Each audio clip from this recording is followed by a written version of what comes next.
It is a crazy afternoon here in Massachusetts. I am Dennis Wirth. This is Funny Like Clown Podcast. Coming out of you from Gardner, a little town outside of Beantown. As always, Funny Like Clown Podcast brought to you by G Vegas Buffalo Sauce for the spicy, sweet, savory taste of game time. There is only one G Vegas available at www.gvegas.webs.com. This is episode 55, March 22nd, 2020, and I don't know if, buffalo sauce will fight the coronavirus or not, but it's pretty spicy, so who the hell knows what it's going to do, right? We're here to discuss icon comedian, okay? There's great comedians, there's superb comedians, there's legendary comedians, then there's iconic comedians. This guy's an icon, Johnny Carson, and to do that I have on a local icon in the ventriloquism world, the best ventriloquist I know. He's the only ventriloquist I know, but that don't take away what he does. Kevin Driscoll, welcome to the show. Thank you very much. I love the introduction. The best ventriloquist you know. You only know one. So that's it. So you're the best. But that means that I'm also the worst. But well, you're pretty you're pretty good at what you do. But well, since the last time we talked, I think you added some characters into your routine there. So how many characters you up to? 12. I have a complete dozen now. Wow, 12 characters. That's wow. I think that's more than Jeff Dunham's got. I don't know how many he's got, but yeah, but Jeff Dunham's good. Yeah, well, no, you've gotten better every time I've seen you, man. You just keep getting better. So hey, keep trying, or who knows? Well, that's the goal. I had a comedian once. I took a class with a guy, and he said, some people start out and they do pretty good, and that's the best they get. And other people start out terrible, and they gradually improve, and eventually, hopefully, they get better and better every day. And hopefully, I have a recording of my first performance, so. My teacher said, "Oh, Kevin, you've from the first time I heard you've really improved." And that was his nice way of saying you really sucked. Sucked in the beginning, right? We all sucked in the beginning. It's a learning process, but when you think you're good enough, that's time to quit because you're never good enough. There's always room for improvement. Every single day. Every single day. Exactly. Well, you chose Johnny Carson to talk about, but before we do that, we got to talk about the big outbreak here because everybody's talking about the coronavirus. What's your take on it? Oh, okay. Well, I had all my puppets here. They wanted to say hi. All right. I thought we were going to talk about Johnny, but you want to talk about the virus? Absolutely. That's well, just everybody's great. Talking about. Then we'll get into Johnny. But my puppets are when who we got over here? I'm Jerry. Jerry, can I talk now? Can I sing a song?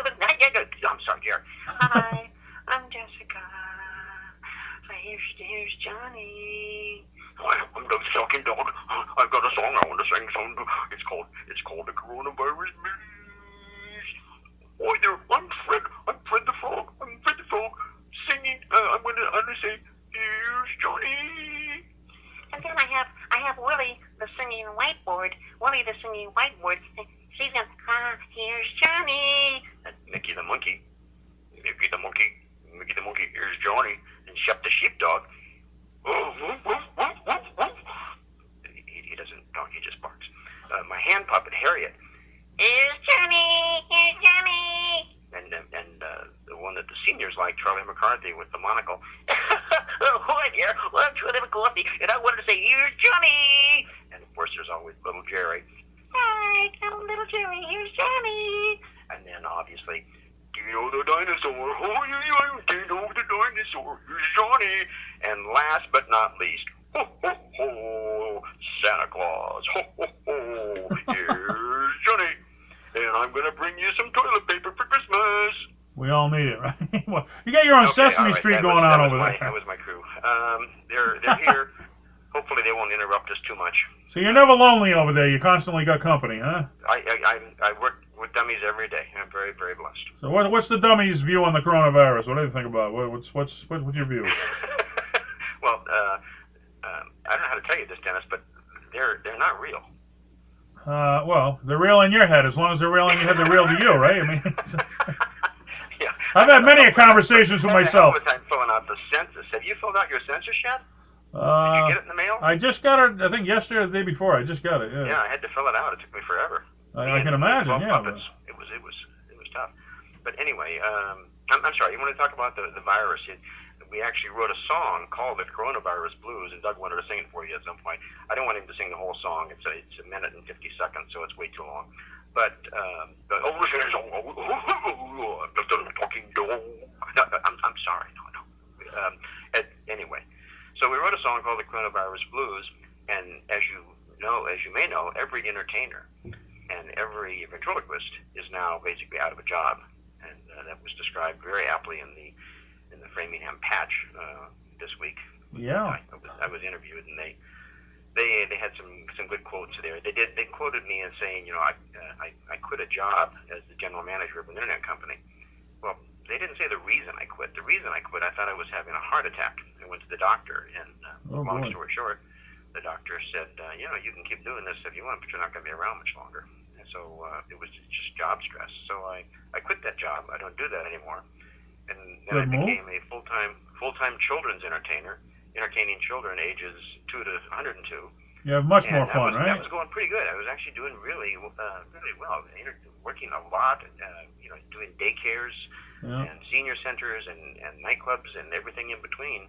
And then until this virus hit, then we're all out of business. Then it all evaporated. It all went up. So now my income is now zero.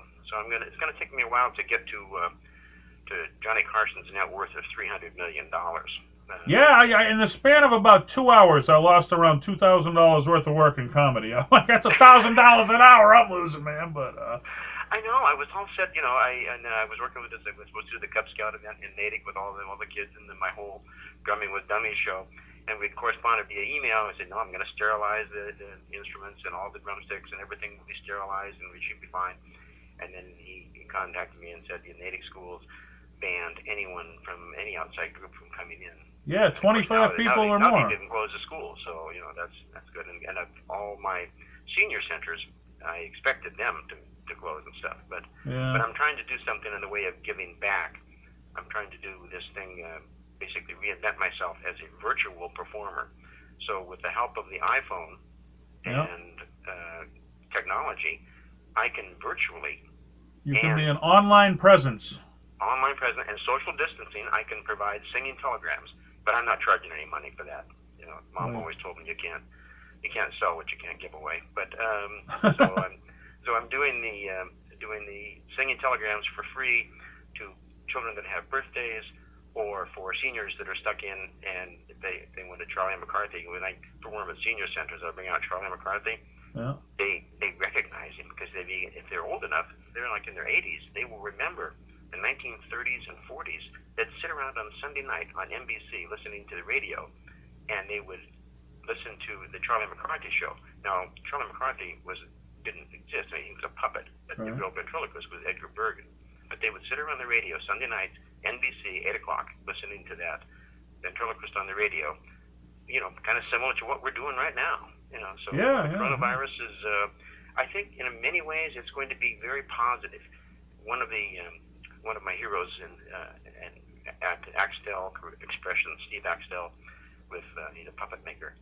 He said, the creativity that this has spawned will be unbelievable. This will be a reset button, I think, for all of us. It's something that I think we may all actually need. Brings you back to reality, don't it? Yeah, because have you seen some of the videos? Have you seen what's happening? The 7 o'clock thing with Secret Boston, where they hashtag singing from 6 feet. Everybody in Boston goes out on their balcony. On the balcony, I saw that, yeah. And sings a song today, Build Me Up Buttercup by the Foundations. Yeah, obviously, a lot of B's there for a ventriloquist. That's very difficult. Build Me Up Buttercup. Say that with your lips. And then Raffi is doing did Baby Beluga from the rooftop. So I see they're doing online the John Lennon's Imagine, like a bunch of stars are singing one verse and then they're patching them all together, so you see a bunch of different people singing. We did that at our church too. We all recorded a piece. As you know, the Catholic Church is now no mass or anything. So I play on Sundays and play drums and vibes. Well, everything I used to play drums and vibes. So we all did a virtual recording, and the choir director is going to mix it with her thing.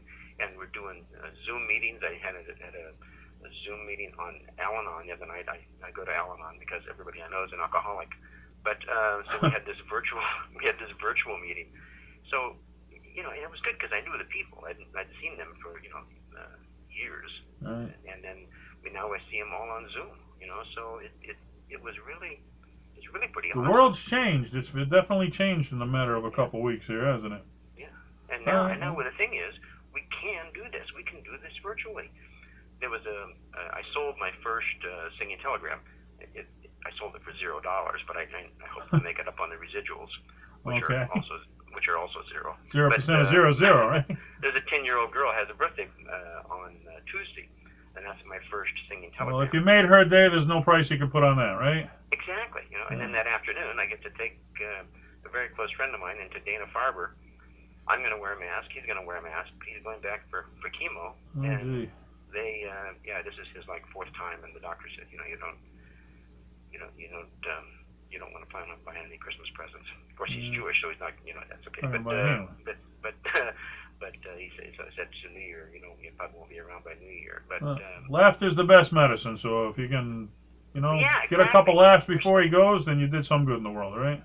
Yeah, we're so blessed. And so I think this whole thing will give all of us a chance to pause and do a reset button. There's people that are doing phenomenal things. Have you heard about this guy that's doing? He's a Buddhist monk, and he's doing something called 10% Happier at 10%.com. Dan Harris, one of the nationwide TV reporters, is doing something called 10% Happier, and with the Buddhist monk Jack Coonfield. Yeah, you're born in a cornfield. They're born in a cornfield. Yeah. Jerry, I'm sorry. He's referring to my Nebraska roots because, like Johnny Carson, I was born in Nebraska. Oh, all right. Yeah, and like Johnny, that I came from a small town. Johnny was born, and there's it's a national monument, or not national monument, whatever it is, whatever Google says it is, but Norfolk, Nebraska, where Johnny Carson grew up, and on Main Street. I happen to live on Main Street. Johnny is, he's iconic back there. I'm sorry. He's iconic back there in Nebraska. He's iconic anywhere, but I mean, if you know. Yeah, but and he grew up. That was his. He went there to grade school and high school. Norfolk, Nebraska was a very very small town northeast of Grand Island, but northwest of Omaha. Right. Norfolk was his hometown. We drove on Main Street. I lived on Main Street in Sumner, Nebraska. Tiny town. All right. Okay. Tiny town. All right. Well, let's get into Johnny Carson here. Enough about the virus. They say what? All we have to fear is fear itself. So let's hope we don't let fear get the best of us. But Johnny Carson, known as a television host, comedian, writer, producer, best known, of course, for The Tonight Show, which ran from 1962 to 92. 30 years he was on that show. 6 Emmys, 1980 Governor's Award, 1985 Peabody Award, Television Hall of Fame in 1987, Presidential Medal of Freedom in 1992, and Kennedy Center Honors in 1993, which, a lot of people say they get a lot of awards and they don't always show up for all of them, but when the Kennedy Center calls, that's the best of the best. Everybody shows up for that. But what are your best memories of Johnny? I don't know if I can say it on air, but he did. So, he was a trailblazer, and Trump did too. So I guess I can say it. But he had a guest on, Zsa Zsa Gabor, and I don't know if you're too young. No, I remember Zsa Zsa. Yeah. But she was a guest, and she was sitting in the chair. She was on the Love Boat a lot. She brought her kitten, and she had the kitten on her lap, and she said to Johnny, "Would you like to pet my pussy?" and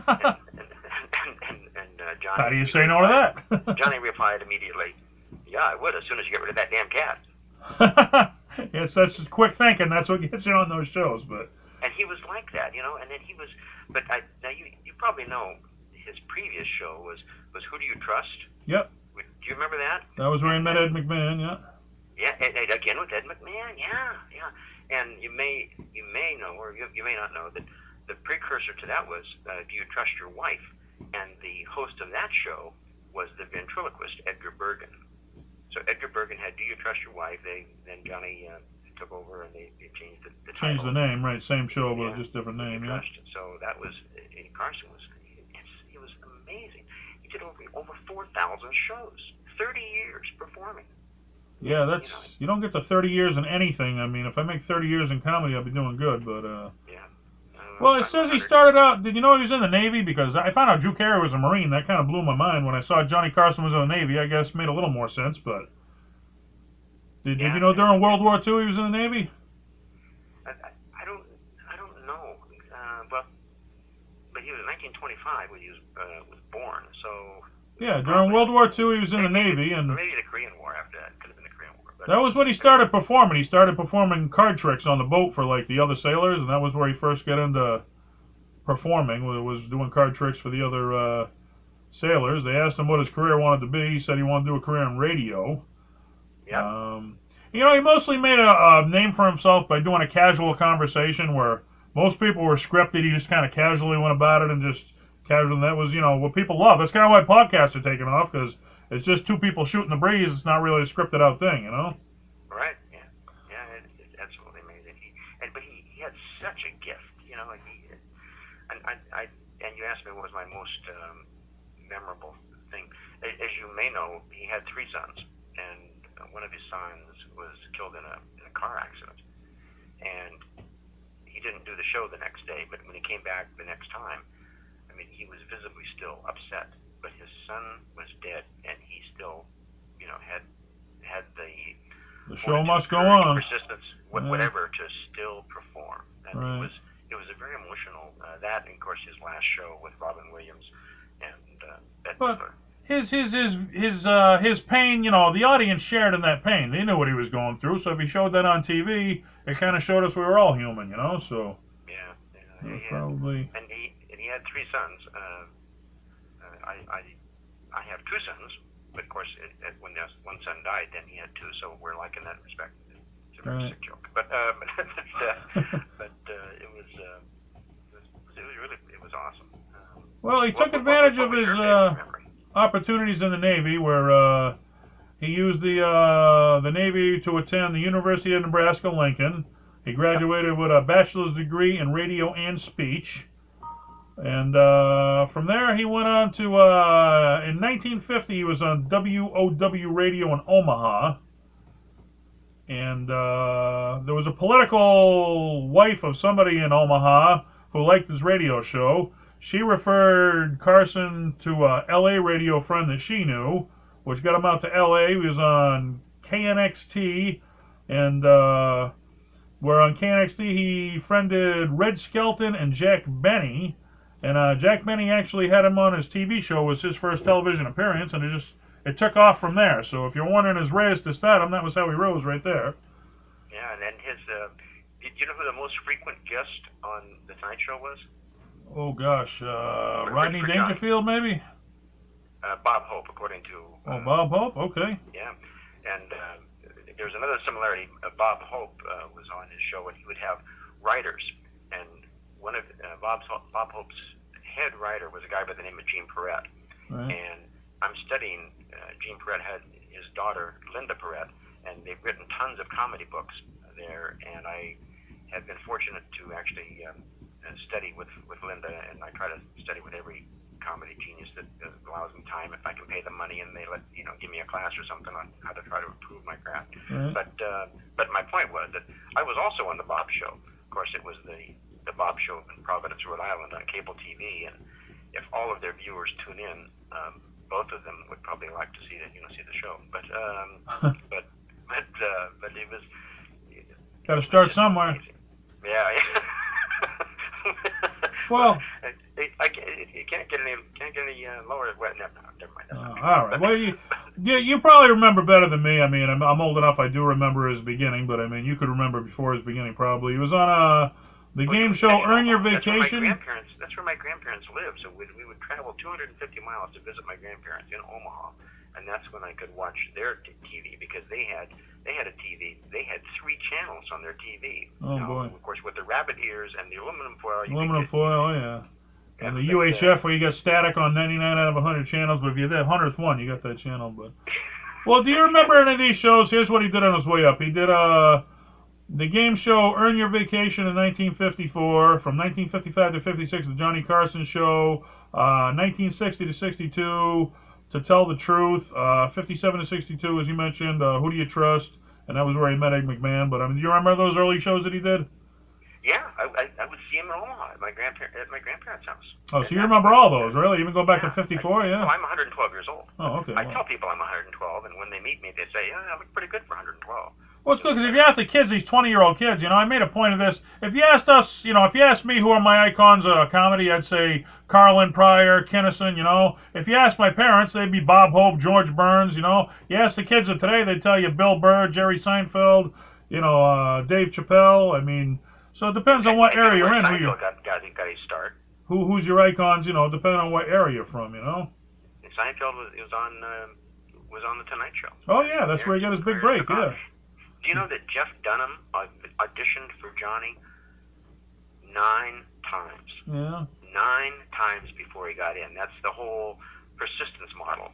As you know, don't ever give up. I used to be the GM for an internet company, and in sales, if you make one call, you get a certain percentage, but it's that 7th call. If you make that 7th call, the odds are like 80. I think it's 86% better chance of closing the sale. That's where these kids are making a lot of mistakes there, because he never got upset. He just keep trying. These kids today, if you tell them, hey, you're not, work on your act, you're not ready, they'll attack you. They won't come back for a second try. It's like, well, you're gonna attack me. You're not getting booked now, So keep your mouth shut, work on your act, keep trying. You might have a chance, but they're just blowing themselves out of the water. But that's what they do, Yeah, no, I don't know, but I have a lot of faith in the younger generation. I've got a son that's. He just graduated, but he's still in college. Still? Yeah, he's still in college. Well, they'll make it, but it's Still in just... college? Why are you still in college? But he wants to be an anesthesiologist. Oh, like you? No, I'm a ventriloquist, Jerry. Close. He wants to be an anesthesiologist. An anesthesiologist puts people to sleep. Yeah, I know. We can't relate to their way of getting things done, but we couldn't relate to our parents' way of getting things done either, so I guess it's just a different day and age. Well, the quote, I'm paraphrasing the quote, the world is going to hell, in a handbasket, the kids don't respect their elders, it's a terrible situation, and who the quote's attributed to, Socrates. Yeah, it's split households, but don't get me started on that. I know all about split households, but Doc, I got one son. He hasn't talked to me in 5 years because I'm a victim of parental alienation. So it's differently. And you didn't hear about that when we were kids. There wasn't even such a thing as parental alienation, So it's certainly a different time. But let's talk about more positive things. Johnny went on to do the Tonight Show. Carson originally declined the offer. He said he didn't want to do it because he said the difficulty of interviewing the stars for 105 minutes was just, can you imagine doing that every night of the week, 105 minutes? It was just very challenging, which... I know when people get residency in Vegas, they say. Yeah, right. Yeah, I mean, it's just so many minutes you have to fill. I mean, it's almost impossible, but, well, you know who else declined the Tonight Show? I was offered to Bob Newhart, Jackie Gleason, Groucho Marx, and Joey Bishop. They all turned it down, too. Nobody wanted the gig, and finally they talked Carson into accepting it. And thank God he did, because, man, he set the bar for everybody else, didn't he? He was absolutely amazing, and he was, I'm not trying to compare myself to Johnny, but we were both drummers. Did you know he was a drummer? He'd tap his pencil and stuff, and when he had Buddy Rich on, who used to be, Buddy's dead, but Johnny played drums, Really? and I got my start. I did not know that. That's what I was doing when I was, in high school to make money, playing with the band, and it was a rock and roll band, and we played rock and roll, and we played polkas, whatever we could do to get money. And I was fortunate. The guys were all much older. They were in their 20s and 30s, and one guy was 40 years old, and he was even he was married, but he would bring his mistress to the gig. And of course, I was a Nebraska white Irish Catholic kid. Because wait a minute, she's not his wife. They're not married, but no, his wife is home. What? Yeah. Back then, that was a big taboo too. Not like today, where it's the norm. Yeah. But Johnny was just a small town guy from Nebraska. Absolutely amazing guy. As you probably know, he was very philanthropic. He gave away tons and tons of money. Very into charity. Oh, yeah, absolutely. Yeah, very. Mostly people didn't even know. Giving guy, right? So let's say 1972, he moved from New York out to L.A. location because that's where all the big stars were making movies. He noted it'd be easy to get stars on the show because he'd be closer to where they're making the movies in L.A. Then 1980, he cut the show from a 90-minute to a 60-minute thing, which I think was a real genius, because then he had to fill less time and it really made the show pop, Yeah. And do you remember Carson actually, he only did it 4 nights a week. On Mondays, he used to rotate guest hosts, and he'd do it Tuesday through Friday. Right. You would have guest hosts, and that's where a lot of them got their start. Yeah. Well, some of them, Joan Rivers and Jay Leno were pretty much, they were in the regular rotation of Monday night slots, and that's how they got, considered for their roles. Did you see Buttigieg hosted for Jimmy Kimmel? I did not. I missed that. No. Yeah. Well, amazing. That gets your name out there, Now, do you know why? I mean, yeah, he's got to have a job now. Yeah, right. He refused roles in films. Whatever, he didn't want to do films. Most notable films he turned down were, they asked him in the Thomas Crown Affair and Blazing Saddles, and in the King of Comedy with Martin Scorsese and Robert De Niro, and he turned them all down. I mean, do you any idea what his logic was turning down roles in movies, or just wasn't something he wanted to do, or? I don't know. I didn't hear that part about it. Yeah, I mean, well, they said off camera he's actually a shy guy, which you'd never know from his, persona on TV, but when the lights hit you, your thing changes, I guess, Yeah. I had never spoken in front of people in my life. I get up there on stage and I'm a big mouth, so it's like, not always who you are off stage, so who knows, You know why he died? He died of pulmonary emphysema. But was that because he was a smoker? Well, I'm sure it didn't help if it wasn't. I mean, I know that, it was a heart attack that he died in the end, but that had to be, one of the causes of smoking is definitely heart disease, so. Well, as you know, he took over for Jack Parr, and Jack would, he would smoke right on the show. Oh yeah, back then, there's a cartoon with the Flintstones smoking, advertising Winston cigarettes if you go on YouTube. So back then it was a common thing. Everybody did it. We didn't find out the dangers till long afterward. Yeah. So let's see. He launched the careers of David Letterman, Jay Leno, Jerry Seinfeld, Arsenio Hall, Jeff Foxworthy, Ellen DeGeneres, Joan Rivers, Tim Allen, and Drew Carey, and the Ed Sullivan Show and Star Search for Ed Sullivan, which Star Search was the American Idol of our time for the kids tuning in. But all these people I just mentioned, they owe their start to Johnny. Yep, that was the goal, to be on Johnny, and if he would call you over to the couch, that was. Yeah, if you got the okay from him, or if he gave you the wave to come on over to the couch, you were a made comic back then. That was it. That was it. And you were selling out comedy clubs. You never had to work another day in your life. And that's one of the reasons that Dunham became Jeff Dunham. The ventriloquist who I'm going to study with again this summer when I go to the convention again. It's just. Yeah. You can never get enough of your idols, that's for sure.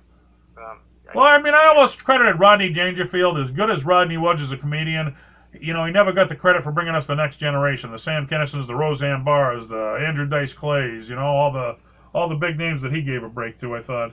But Johnny, he did just as much with his show. He gave to the next generation. But sometimes it comes back to bite you, and I guess the next thing we got to talk about, he never talked to Joan Rivers again.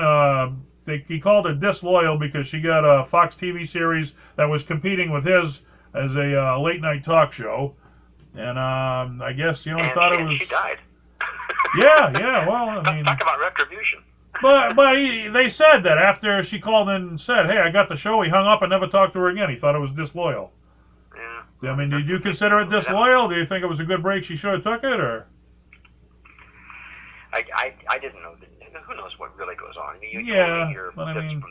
That's what we're here for, to talk about our thoughts. What do we think happened? Yeah. He said, she said, and who knows what. Yeah. I think, if you would have checked in with him first, hey, Johnny, I got this, are you okay with it? He probably would have said yes, but where she didn't call and check in, it was like, really? You're going to, I'm nice enough to break you into the business, now you're going to go behind my back? Which, in comedy, if you're booking your own room, another comic shouldn't be doing comedy in that room. Or shouldn't approach him, hey, can I do comedy? That's a big no-no in comedy, So go find your own room. I'm nice to have you in mind. Now you want to try to move in on it? So there's no-nos in comedy, There's such a thing as karma. I guess, yeah. Well, there was a guy, I don't want to get sued, but there was a major booker up in Boston. We'll call him Tricky Dicky, just so we don't put out his real name. And I remember when I started doing comedy, man, that guy attacked me something fierce because he considered me the competition. And I thought to myself, man, I must be doing something right. Guy's overly concerned about me, and I could care less about him. But so I definitely know the pitfalls of the business right there. Let's see. Carson awfully made jokes at other celebrities' expenses, which, did you recently see Eddie Murphy on Saturday Night Live? Yeah. He made his comeback, and he made one joke about Bill Cosby on Saturday Night Live, and Cosby, through his publicist from prison, said that Eddie Murphy was a Hollywood slave for doing that. So, do you think, if you're a comedian, though, you should be able to take a joke, shouldn't you? Should you be, I don't know. Well, Johnny could take a joke because, the guy that used to do the imitation of him. Well, I don't know, man. What, he wouldn't have Dangerfield on forever and a day because Dangerfield said he stole one of his writers stole the joke. One of Dangerfield's joke Johnny did on the Tonight Show, and Dangerfield wrote in and said, "Hey, you got a thief on your staff. He stole my joke." And Carson's like, "Who's this?" He was a nobody at the time. Who's this nobody attacking me? But finally, Rodney broke down and apologized and said, "I shouldn't have did that. You were right." Even though he was totally, he was totally in the right. They shouldn't have stole his joke. He was a nobody. You don't attack Johnny Carson, right or wrong, So. That's all hearsay, I guess. Carson retired in 92 at the age of 66. And I never even heard this one until I read it. When he retired, during his last show, several other networks that didn't even air his show, they had their own talk shows. They went dark for that hour that Johnny was on. They wouldn't even air their own shows that hour. Which they couldn't have competed with it anyway, but I mean, that's kind of... I've never even heard of something like that happening. Yeah, he was amazing, but the last show, I mean, I saw it, and... Robin Williams and Bette Midler, and he was just so gracious. What a gracious individual, and he was. I mean, as you know, he was married 3 times, so he couldn't had a real easy life being divorced. It's one thing to get divorced once, like you and me, but to get divorced 3 times. I mean, it took twice. Right. His wife, his last wife, survived him, but wow, he was amazing, and then again.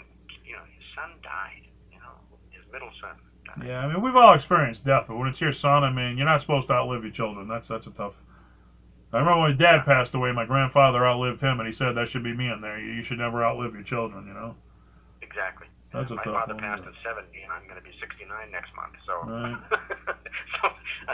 But Dad always said, whenever there's a crisis or something, big, obviously he didn't know about the coronavirus back then, but he always said, look for the helpers. Look for the helpers. That was Mr. Rogers, one of his quotes. Look, there's always something looking at. Look for the helpers, right? Yeah. But I'm that way, too. My father lived to 59. I've always thought I'm going to die at 59. That's when my dad died. Which, I mean, who knows? I may outlive him by 10 years, but you get it in your head, your DNA's there. Maybe that's my time. I don't know. Look for the helpers. And Carson definitely was one of those. He was. Oh, he helped a lot of people. When I quoted my dad, I mean, I know Dad took it from somebody else. Right. Mr. Rogers originally. But he would repeat it to me. It's a good quote. Yeah, sure. And what you're doing, looking for the helpers, and you're helping young comedians, you're helping people, you're helping all. Yeah, it's a lot more difficult. Like I said, these 20-year-old kids think they know it. I'm trying to help, man, but they don't take it that way. They think I know more than you. I'm hitting open mics, but I know more than the guy who's working the biggest names in Boston comedy. Sure you do. Sure, But on the other hand, there's other people like. But do you know there was a 12-year-old girl that won America's Got Talent? Yeah, she was Terry Fator's fan there. Now I apologize to your audience. This is gonna sound like I'm bragging, and it's gonna sound like I'm bragging about me and Darcy, but that's only because I am bragging. Okay. But brag away. Darcy called me up on stage at the ventriloquist convention to perform, and it was I said, Darcy, you're 12. I'm 112, but when I grow up, I want to be half as good as you. Oh, be just like you, right? So but what she's doing, she's actually helping every ventriloquist everywhere because a rising tide floats all boats. But that's a responsibility, isn't it? I mean, it's a responsibility to bring up the next generation. I mean, people helped me out when I got started. Now it's up to me to help them, other people. Yeah, and when I perform with children, I try to, if there's time at the end, include a short ventriloquist lesson. And if there's kids, now this is before the virus, obviously, I would have them come up and see if they like it. Only if they raise their hands, and I would give them one of my toy puppets, not my $11,000. Yeah, it's a great idea, though. Yeah, that's a great idea. But and have them practice, and I tell them, to avoid the words like the letter B. Now they're part of the show, right? Yeah. B boy basketball. Can you say B boy basketball? Quiet. I want to sing a song. I want to sing my song. I'm sorry. I don't know. We're almost there, Doug. Calm down. We're almost getting to it. All right. Well, let's get back to Johnny here. After his retirement, he declined interviews. He was rarely seen after he retired. I mean, when he retired, he really retired. But one of his few ones he did in 1993, he played himself on The Simpsons, which almost every episode I do, a famous comics been on The Simpsons. I don't know. What is it about that cartoon you think that just draws them in? I don't know. Just it's been on the air so long, I guess. How do you not respect it? Longest running cartoon of all time. And he called in the Letterman show a few times, and And, they never asked Carson, when his time was up on the show, they never asked him, who do you think the next person would be? He always thought David Letterman should succeed him, and instead they brought in Leno to do it, so. Yeah, yeah. After 30 years, can you believe they wouldn't ask his opinion on that? Say that again, I didn't hear. Can you believe after 30 years on the show, they wouldn't consult him for an opinion on who should succeed him? Or yeah. Well, that's television for you. They go for the money, But, Jay Leno said that was why he got the guest host more than anybody else, because when the show became popular, everybody else raised their price to be on as a guest host. He kept his the same because he was low pay. They had him on more than anyone else. So, it paid off for him. He took less money then, but then he got the eventual permanent gig, which paid off, which much more money in the end, I'm sure. I imagine it's because he's doing pretty good. Have you seen Leno's cars?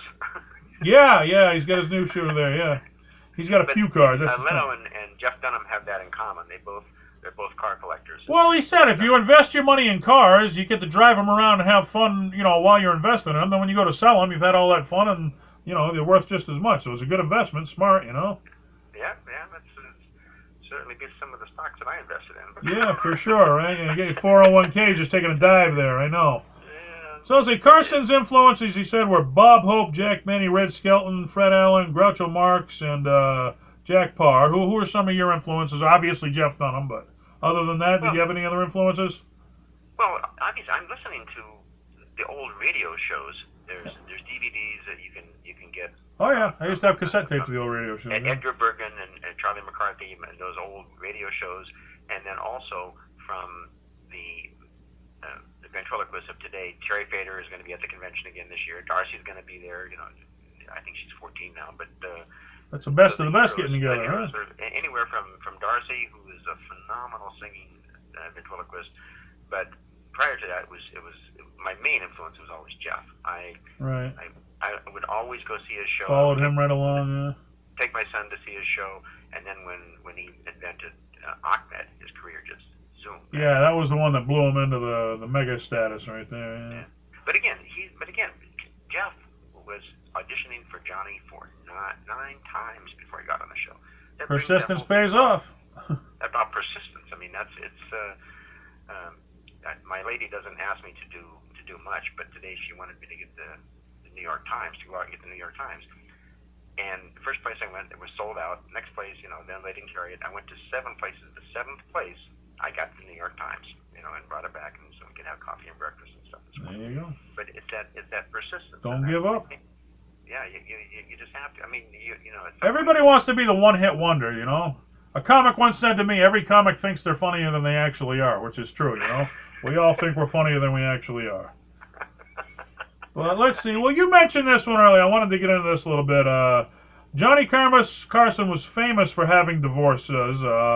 His first wife he had to give $6,000 a month to until the day he died. His second wife took him for $20 million and a bunch of property.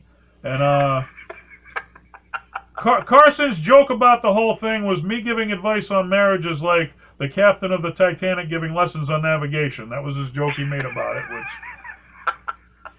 But I thought one of the best things of all time was when Eddie Murphy talked about it. Eddie Murphy, did you see Johnny Carson on the front of the Enquirer? His face was just like, oh my God, what's happening to me? Saying he was going through a divorce. And Eddie Murphy's take was, what do these women do to deserve this money? If you're Johnny Carson's wife, you're not grocery shopping, you got people to do it. You're not cooking, you got cooks to do it. You're not driving around, you got chauffeurs to do it. So what do? You fill out at the end of the year. What do you do for work? I make love to my husband. That's what his wife puts on the W-2. And for that, she gets half of everything the guy made. I mean, it's a crazy system. Yeah, he was amazing. Did you ever see any of the Karnak, the Magnificent skits on YouTube? I can't say I have. No? Well, what are they? Johnny was absolutely amazing. He would play a psychic who was clairvoyantly divine to answer the question, which would be in a sealed envelope. Now, of course, Ed McMahon was always, right there with him and everything. So, right. and actually, a good comedian, if you think about it, a ventriloquist, they're really acting for two. So we had Ed McMahon, and then he had Johnny would do the jokes. Sidekick. But right. But the clairvoyant thing, he would hold an envelope up to his head and say the answer, and Ed would open up the envelope and read the question. So It's different, yeah. I thought that was an amazing skit because he would wear this. I think it must be on YouTube. I remember watching it. Yeah, that's the thing on YouTube. You can always go back and watch this stuff. We didn't have that luxury as kids. We really had to find bootleg stuff, and now you can just Google it, man. Yeah, he would. So, for example, he would hold the envelope to his head and say, and think about it, and very seriously say, "Been gay."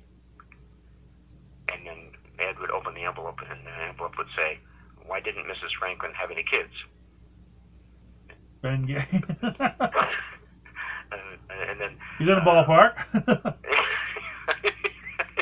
I mean, he would do all of this, you know, all of these jokes, and get away with some pretty leading edge stuff for the time. I mean, well, sure. I mean, if you were on his show, and a lot of people say, you know, nowadays, if you get on Jimmy Fallon, that's a cool thing, man. That's a great thing. But you're not a made comic anymore if you did it, you know? It's like, it's a good thing to add to your career, but back then, if you got on Carson, that was it. You were the headline in comedy clubs throughout the country, and you can't say that anymore. If you get on a late night talk show, it's a great thing for your career, but you're not a made comic anymore like those days. Yeah, I think it's harder these days. But on the other hand, it's easier because we have YouTube. I mean, when Carson held up the envelope to his head when he was playing Karnak the Magnificent, and he would say, "3 Dog Night," and Ed opened the envelope and said, "What is a bad night for a tree?" You know, and it was 3 Dog Night. Yeah, I mean, it was some of the. The media don't control you anymore. Yeah, you know, I mean, even the podcasts, they're taking over for TV. People are tuning into them, and good for me. Hey, my numbers keep going up each week, but let's see. March 19th, 1999, he had a heart attack in Malibu, California, which eventually led to his death, and what a legendary career he had to look back on. But I can say, coming to the close here, I can say they always said to him, you know, if somebody said in their credits, a comedian say they were on the Tonight Show, then they'd always put an asterisk, the Carson years. Because those were the years to be on. They always wanted to make sure, you know, I was on the Tonight Show, but I was during the best time, the Carson years. 62 to 92. Yeah, if you said you were on in the Carson years, it meant so much more. Right. 11 years old, 1962, and I would watch that show with my father. You know, it came on at 10:30 at night in Nebraska. Of course, Nebraska, you know, they're on Central Standard Time. Have you ever been to Nebraska? I have not, but I hope to get there someday. They're on Central Standard Time, so when you cross the line, the state line, you have to set your watch back 10 years in an hour. 10 years an hour, whatever it is, yeah. Well, hey. In the middle of Nebraska, who cares, right? Time stops out there, man. They're just having fun. All right, as we come to a close, I know you had a song you wanted to sing, and you were a Berkeley graduate, and tell us about... I graduated before they invented dirt at Berkeley. Okay, so... what do we got? Doug the Dog, explain what we're about to hear here. Doug the Talking Dog, yeah. He's got a song that he would like to sing here. I have to get the microphone set up and stuff for him here. Oh, well, I got it keyed up here. Is it the one you sent me? It's called the Coronavirus Blues. All right, well, I got it here. You want me to just play it? Do you have it? I have it here. You sent it to me, yeah. Oh, okay, go, yeah. All right, so it's the Coronavirus Blues. Okay, so you play the background music, and then Doug can sing the song. And if you have, well, no, that's great. Go ahead, just go ahead. All right, I'm gonna play what you sent me, and we'll go with it. Here we go. Ready? Okay, Doug, ready?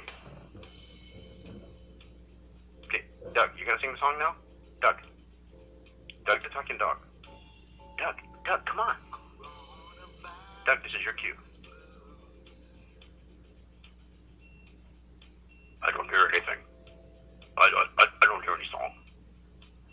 Is it coming through? It's kind of in the background. We get it. You don't hear? Oh, you want to play your version? You can try your version. Let me try it. I have it here. All right, I'll stop mine. You try yours. Doug can sing it here, and we'll get. I'll set up Doug, and he'll sing his song here. So we'll just get it up here. Okay, Doug. Okay, here it goes. Okay, Doug, ready? Okay, Doug, you gotta sing your song. It's called the Coronavirus Blues. This is Doug the Talking Dog. Coronavirus Blues.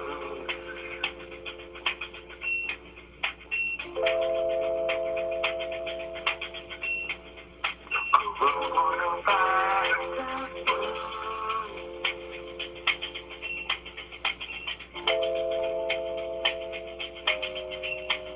Tell me, where can we go? What can we do? The coronavirus blues.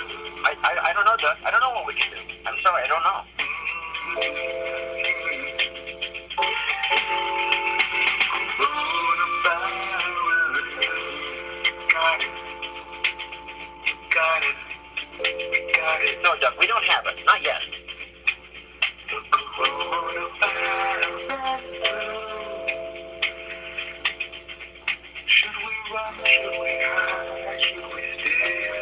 Maybe we should stay inside, Doug. Hey. Whoa.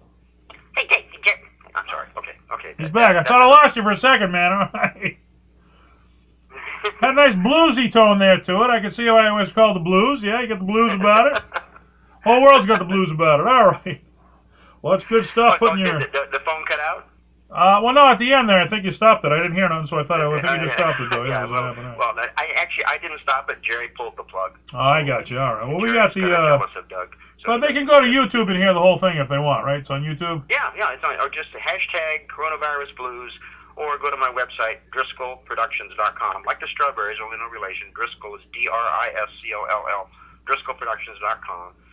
And then if you're from your cell phone, I was hoping to revamp my entire mobile site because they're totally different sites, but I couldn't get the things to work this morning. And so go to your website and check out your world. Closed. He's a dummy. He doesn't know how to do anything. He doesn't do anything right ever. Quiet.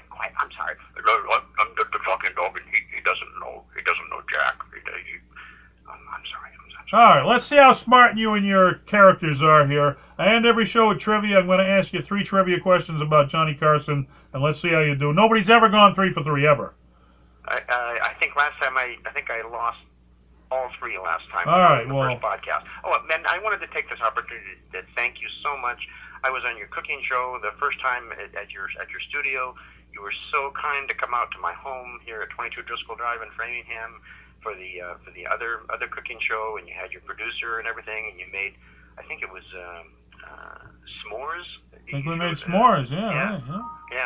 But I want to thank you for all you do, Dennis. No, well, thank you. You've been a great guest, Kevin. I mean, everybody likes you and your characters. And you do what a lot of people can't do. You work clean, and I respect that because it's a difficult art to do what you do, and you're really doing a great job at it. Well, but that's one of the reasons I work clean is it's if you it pays more. I can tell you that. You make a lot more money for their children than they will for themselves. For themselves, so you can work a nightclub and make a certain amount of money, but if you do a children's birthday party, you get a heck of a lot more money. If you work clean, you always work. If you work dirty, you may do what you love to do, but you're not working constantly. It's only select places you can do it. All right. Yeah, and that was my goal, to work constantly. But now this idea of working virtually. Yeah. So I think I'm going to be able to do it. I've got some things. I'm not going to make any money, but it's becoming a virtual world here. There's no comic. I mean, I checked the website. All the big comedy shows are going to Netflix now. There's no TV anymore. They all want Netflix is getting all the big shows. Yeah. So TV be thing of the past. All right, let's hit you with trivia. Number 1. Before Carson hosted the Tonight Show, there were 2 previous hosts before him. Who were the 2 previous hosts? The one that he was on? No, he was Johnny Carson hosted the Tonight Show. Before he took over the Tonight Show, the Tonight Show existed before Carson. Who were the 2 previous hosts of the show before he took over? Oh, Jack Parr was one. Jack Parr was the previous host. Yes. And one of the band leaders was when Johnny was there was Skitch Henderson, and before that Doc Severinsen. So okay. That was one. Who before Jack Parr? Who hosted it before Jack Parr? Before Jack Parr. Dun, dun, dun. I can't think of the guy's name.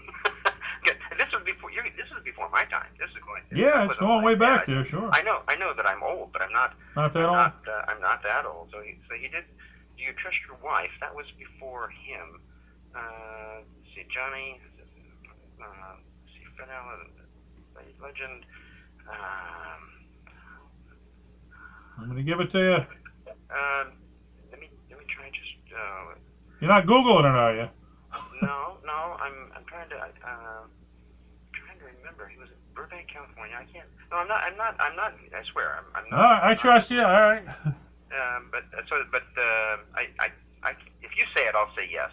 Okay, so I'll try to lose. But Jack Parr, and who was before Jack? Steve Allen. Yes.